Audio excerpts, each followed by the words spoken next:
Hello everybody, my name's Jason and I am the gifted agoraphobic. You may have seen my first video. If you haven't, I encourage you to watch it. It's only about 10 minutes long. It gives you an introduction to what my channel's about.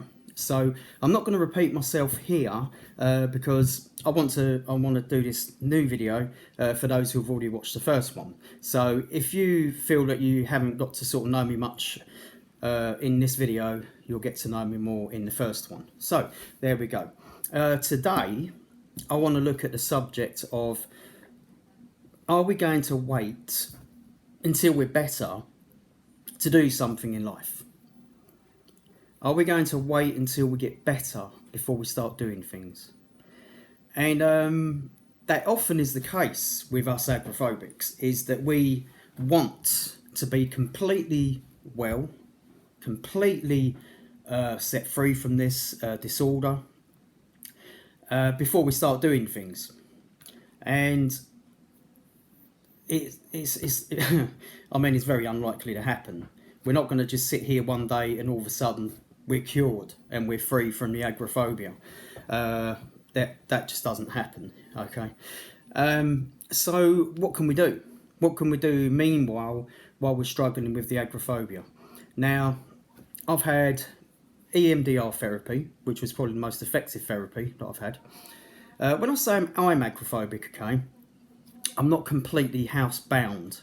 I was at one point, but through particularly EMDR therapy and a book called You Are Not Your Brain was very helpful, like a self-help book, and a few other books that I've read, and some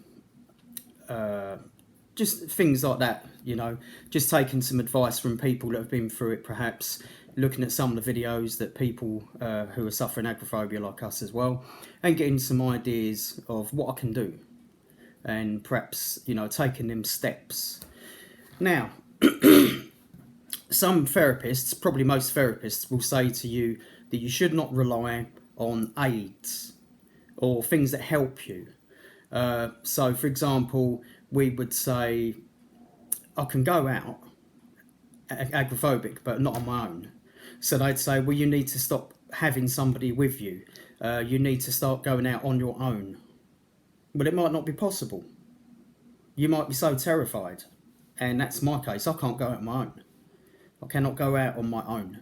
I have to have my wife with me. She's pretty much the main person I can trust. I can't go out anywhere on my own with other people.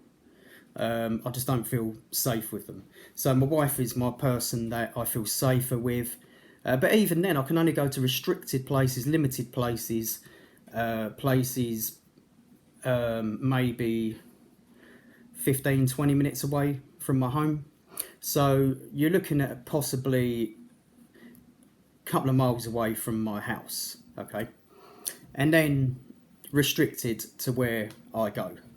Anyway, so therapists and some people say to you, right, well, you mustn't rely on anything to help you get there. But my idea is that, to be honest, as long as you get to where you want to go, does it really matter what you use? Okay. Now, I'm not talking about using drugs. I'm not talking about using things that are detrimental to your health. I've got a couple of things here that I use to help me get out and about. It helps me to have a bit of peace of mind. It gives me a bit of reassurance that if I was to have a panic attack, that I would be able to control it. Now, I have learned techniques to control the panic attacks, or to diminish the effects of the panic attacks, such as breathing from my stomach. Breathing from my stomach, rather than up here, I'll push my stomach out a little and just breathe out through the stomach. I relax my feet and then work my way up from my through my legs, and then eventually my hands, and then I'll just sort of go like that. So I've learned relaxation techniques to help me, some distraction, some refocusing, in other words, getting my mind off my bodily symptoms and looking at something else around me that is not related to the panic attack. So, for example, if I keep looking inward when I'm having a panic attack, I'm going to concentrate on that. So my focus needs to be elsewhere. So if I was in a car, for example, I would be looking outside and looking at something that would take my attention up. Maybe a signboard, maybe a bit of scenery or something, or even watching somebody just walking down the street. Okay, a distraction method, a refocusing method, and it's not a harmful thing. There's nothing wrong with it. I really do not like it when some therapists limit us to what we can do and what we should use and what we can't use, and you know, their ideas you should be totally free of it, not rely on anything. Well, the thing is, it's a bit like being a child. When we're children, yeah, and you're basically a toddler before we can even walk, we don't just walk straight away, do we? We crawl. And then when the time comes to walk, we use the sofa to crawl, to hold on to and move around. Then we use a stroller. Or if you're in America, we use in England, we use these like looks like a spaceship that you sit in, and it's got wheels on it. I can't remember what they're called, a baby walker, and you use that, okay, and you use that until you get your balance and able to walk, feel confident, and then you come out of that, and then you'll originally hold mummy and daddy's hands, and that will help you get on your feet.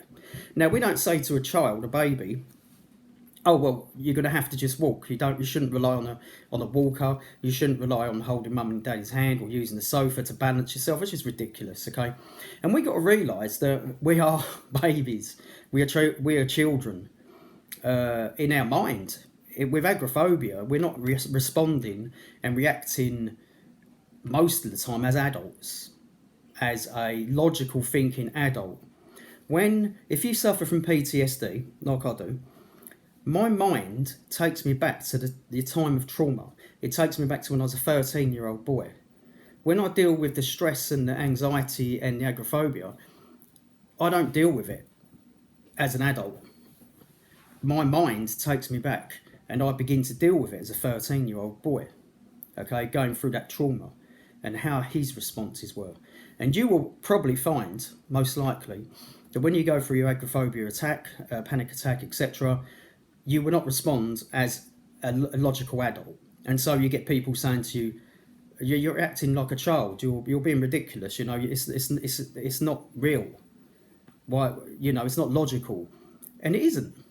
But your brain is taking you back to that childhood stage. And so we need to deal with it at the age, really, that we suffered the trauma. With me, yeah, if I just stayed here, if I just waited at home until I was better enough to do things without any assistance, any aids, any help, any tools, then I'll be here for the rest of my life and not go out. I'm able to do a few things, okay? But those few things I can do, I really enjoy, and I find that when I go to the local, the local cafe, I don't have to focus on, am I going to have a panic attack? What am I going to do if I have a panic attack? Because I take things with me. Now, I want to show you a couple of things that I take, right? Now, logically speaking, I know that I cannot stop breathing and not breathe again, okay? I mean, even if you're completely puffed out, even if you ran a race and you was completely out of puff, your body, your lungs hold 1.5 litres of oxygen on empty. Well, not on empty, but on what you would consider empty. There's 1.5 litres of oxygen in your lungs at all times, even when you're super puffed out. Okay, so that's something important to know, that, okay, with a panic attack, it feels like I can't breathe, but the fact I'm talking saying I can't breathe, obviously I am. If you weren't breathing, you wouldn't be able to talk and all the rest of it, but we know that, you know, when you're in the midst of that, it doesn't make sense. So when I go out, I don't want to be having to deal with that. So this is what I take. I take this thing here, such as a bag. But inside the bag, I've got what's called an oxygenator. Now, it's a very unremarkable looking thing, very boring looking thing. It's like a toaster, okay, basically. And with that, you've got this. So it's just like what they have at the hospital. If I remember how to put it on. Okay, there we go. And then what I do is I've got a power pack with it. Plug that in.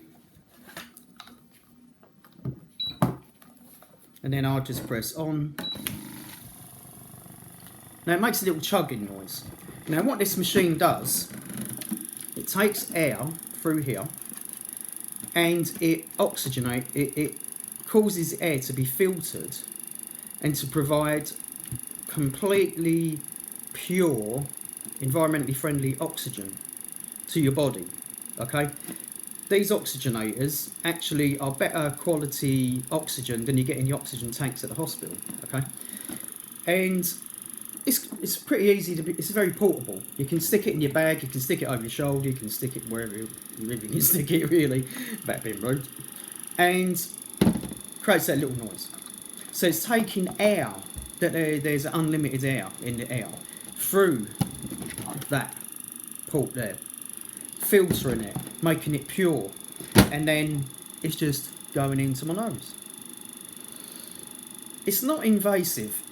It doesn't feel like you're getting shot up the nose with a blast of air. It just feels, it doesn't really feel like much is happening, to be honest. And I thought, this doesn't seem very powerful, this thing, so let's test it out in water. So I stuck this in water, and when I stuck it in water, loads of bubbles came to the surface of the glass, and I thought, wow, that is pretty powerful.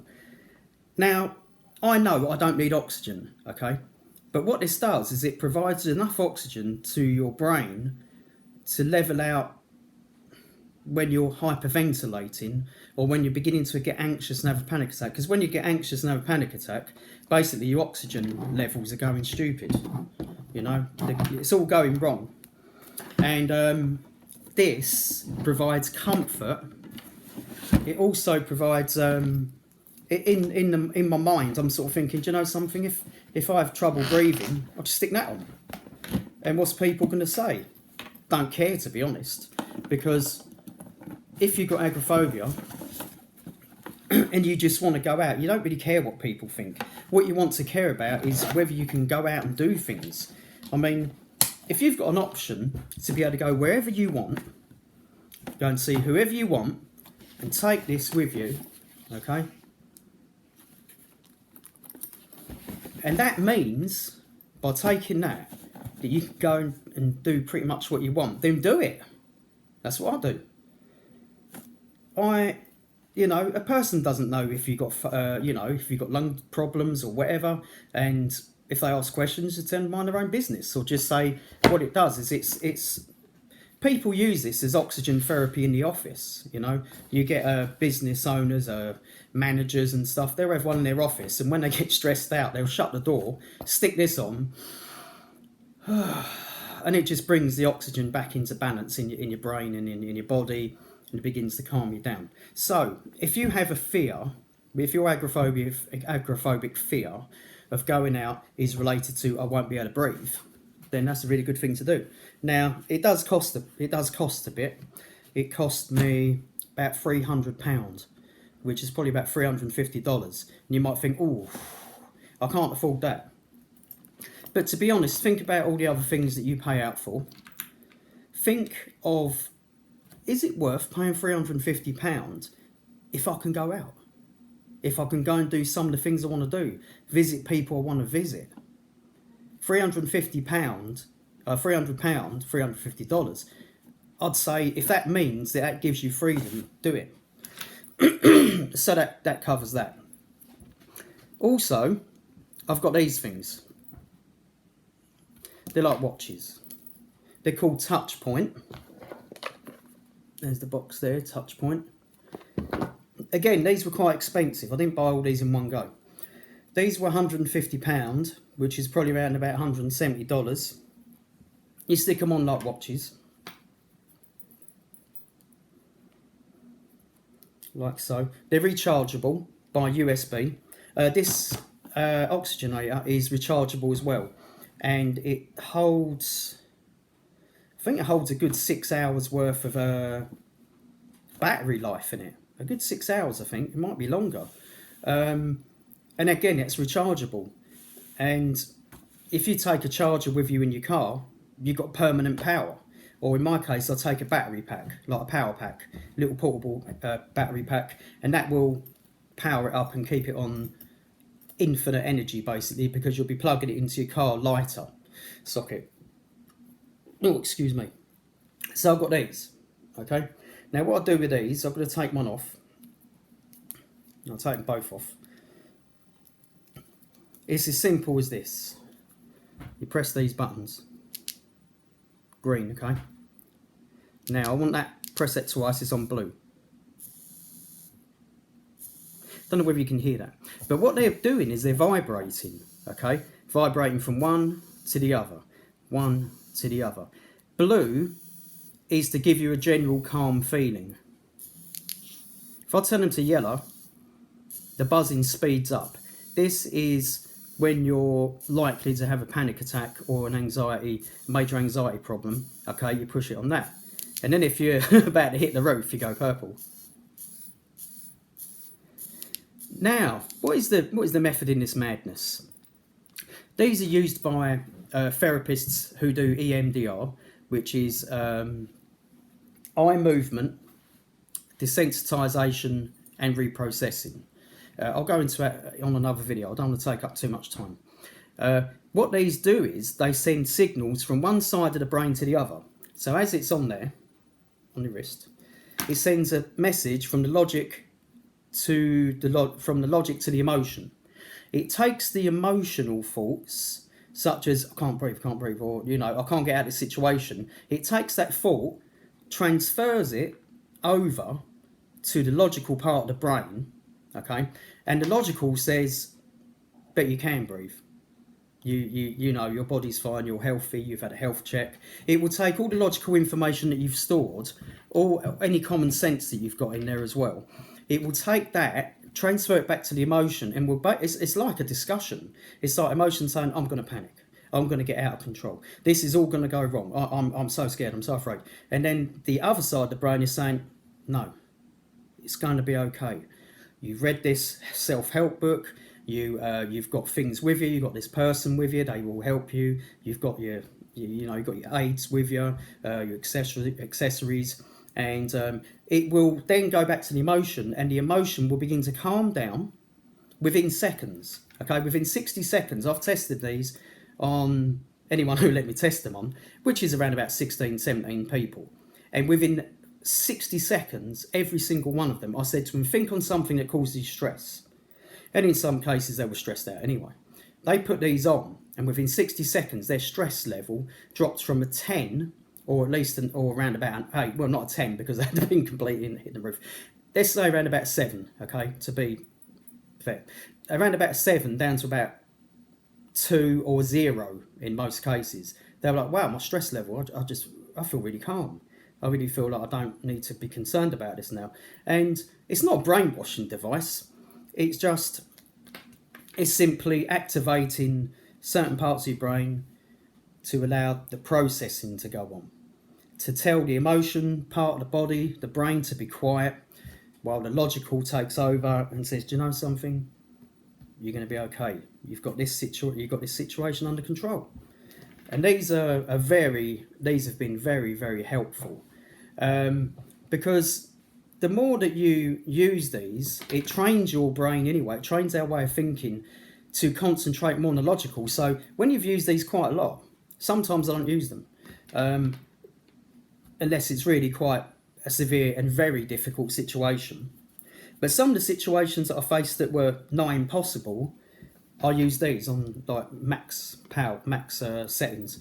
I now can go into that situation, not even have to use them, because where I've been using them, my mind in my brain is saying, I'm going to be okay. I was all right last time, I'm going to be okay this time, and so forth. So I'm saying to you, yeah, I use these, okay? The touch points and the oxygenator.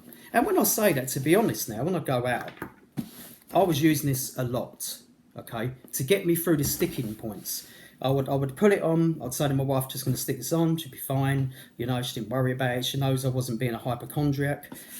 I'd use that to get me through the sticking point and get me through the very, very hard bit, and these as well. Now, those same situations that I could not do without having that up my nose, basically, and using these, I can now do without that. But I have them with me. I have them with me at all times, because it's just that peace of mind that if something does happen, I've got some backup. I've got my wife with me. I've got the tools I need, and the techniques I've learned about control, self-control and stuff. You may have other coping mechanisms. You may have elastic band. You may need, I don't know what you may need. There's such a variety of things that we can use that will make us feel comfortable. We don't take babies off of their dummies or their pacifiers until they're ready, okay? And then gradually. Don't try to wait. Don't wait until you're well. Don't wait until you're completely over the agoraphobia, and don't listen to therapists. I am a psychotherapist, okay? I'm a qualified psychotherapist and registered. But obviously, I passed the courses and everything, but since that time, the agoraphobia had got worse. I was a bit more flexible, a bit more mobile back then. But anyway, so I know from experience what therapists will say and whatnot. Use whatever tools you need to start with. Don't be ashamed. Don't let anyone shame you. Don't let anyone tell you that you know, oh, well, you shouldn't rely on things, okay? I'm probably repeating myself. I just want to really drive the point home. I want you to, you know, I know where you're coming from. I understand PTSD, agoraphobia, panic attacks, and God knows what else is going on in our heads. My first video, The Gifted Agoraphobic, was about that you've got gifts to share. You've got talents. You can be happy in your home, doing things. Don't wait until you're better to learn to be happy. Go to my first video. Yeah, you should really watch it, because I will talk to you in that, basically, that you can still do things, even though you're agoraphobic.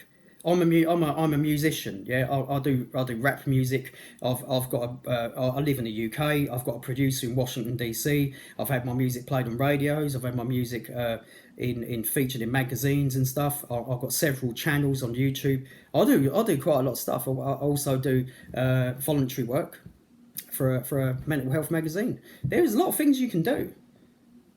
Think of what you can do as well. Go back to that video. That's what I encourage. Anyway, I'm going to leave you to it. If this video has helped you or hindered you, please leave a comment. I like to make sure that people obviously watching the videos, so then it encourages me to make more. So please leave a comment, subscribe to the channel, and let me know if I've been any help to you. Okay, well, bless you on your journey. We're all in the same boat. Let's all row together. Okay, that probably sounded a bit corny. All right, bye-bye.